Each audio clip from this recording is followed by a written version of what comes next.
Astaghfirullah Rabbal baraya, astaghfirullah minal khotoya, astaghfirullah Rabbal baraya, astaghfirullah minal khotoya.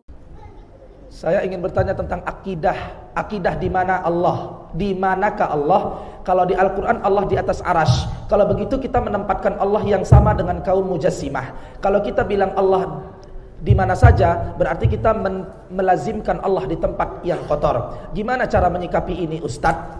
Dengar baik-baik. Ini bagus. Di mana Allah? Oke, siapa yang mau jawab dulu? Ini pertanyaan terakhir, nggak boleh ada pertanyaan lagi setelah ini. Ustadz mau pamit karena belum makan. Aku jujur orang Medan nggak bisa basa-basi, betul. Aku lapar, aku bilanglah lapar. Soalnya dari tadi kutunggu 1 jam kurang lebih dari sebelum Isya sampai sudah Isya, cemilan sedikit pun tak ada.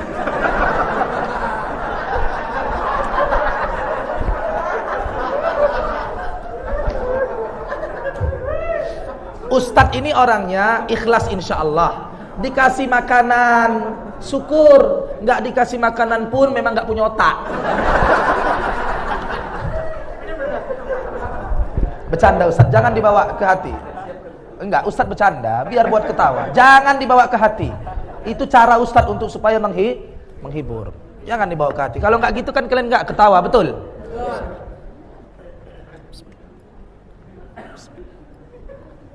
Dengar baik-baik. Ibu-ibu ini gatal, ketawa aja dari tadi. Dengerin baik-baik. Di mana Allah? Ayo kita diskusi. Siapa yang mau bisa jawab? Ayo diskusi sama Ustadz. Siapa? Enggak usah takut. Siapa yang mau jawab? Allah di mana? Coba. Ada? Ada yang mau jawab? Ayolah diskusi lah biar hidup. Ini terakhir pertanyaan nih. Ada yang mau jawab? Di mana Allah? Ustadz, di mana Allah? Allah, yang betul aja jangan belepotan. Allah di mana Allah? Alal arsistawa, bersemayam di atas arash. Kata sang penanya, kalau dalam Al-Quran Allah di atas arsy. Kalau begitu kita menempatkan Allah yang sama dengan kaum mujassimah. Dengerin baik-baik. Allah sekarang saya tanya. Coba berdiri sini Andre. Ustadz menjelaskan itu harus detail supaya kalian nggak salah paham. Berdiri. Ini namanya Andre.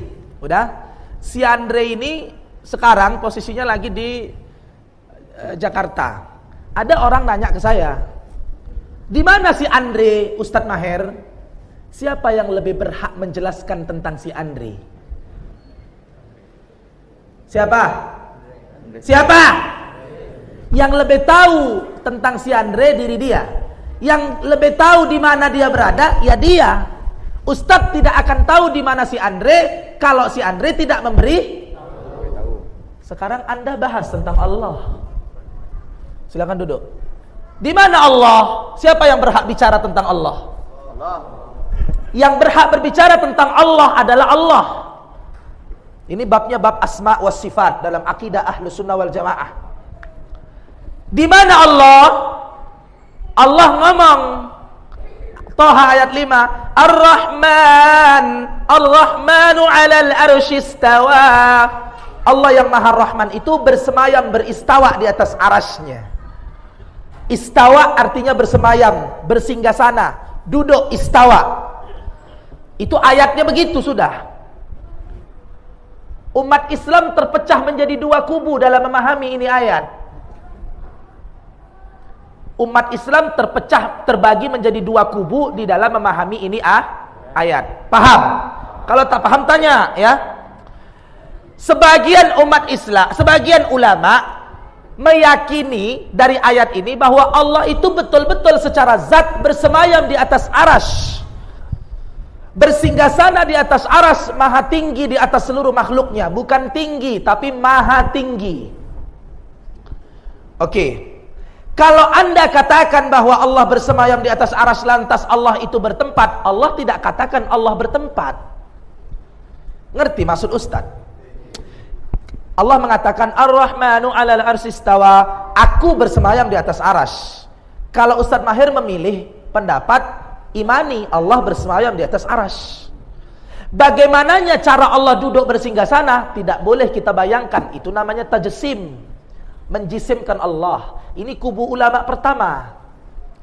Ulama kedua berpendapat makna istawa di sini adalah istaula, menguasai. Itu ayat harus ditakwilkan supaya tidak menyerupakan Allah dengan makhluk.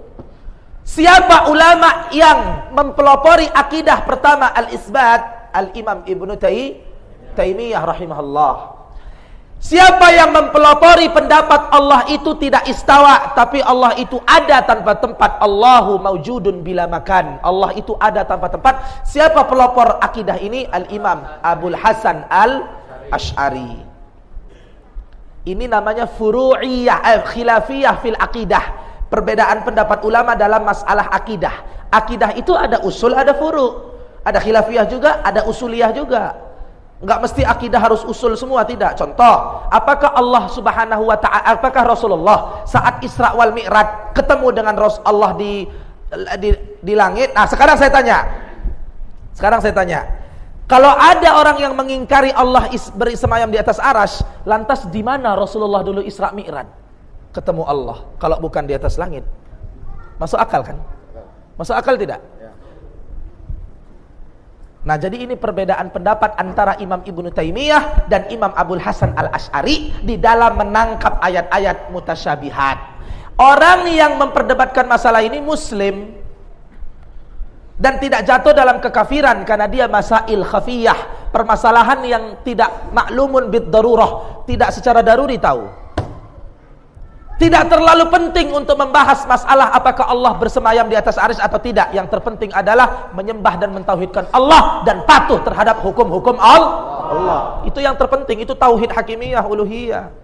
Sifat-sifat Allah itu bersifat ijtihadiyah. Kenapa? Karena semuanya kita yang berdebat pun tidak pernah langsung melihat Allah. Cukup Allah itu ada dengan kemahatinggiannya, dengan kemahasuciannya, dan dia maha suci sempurna dengan sifat-sifatnya yang agung. Dan dia tidak serupa, tidak sama dengan sesuatu makhluk apapun. Dan kita tauhidkan Allah dalam ubudiyah, uluhiyah, dan hakimiyah. Setuju? Nah, jangan terjebak dalam perdebatan lama antara Ibnu Taimiyah dan Imam Abul Hasan Al-Asy'ari. Hanya ini yang dapat Ustadz Mahir At-Tuwailibi sampaikan. Bukan Ustadz tak mau doa panjang-panjang. Suara Ustadz sudah mulai capek, jantung Ustadz sudah mulai detak-detak. Iyalah, detak, kalau enggak detak mati. Maka kita tutup dengan doa kifaratul majlis. Subhanakallahumma rabbana wa bihamdika nashhadu an la ilaha illa anta astaghfiruka wa atubu ilaik. Assalamualaikum warahmatullahi wabarakatuh. ووافق لي أملا مقبولا وهب لي رزقا واسعا وتب علينا توبة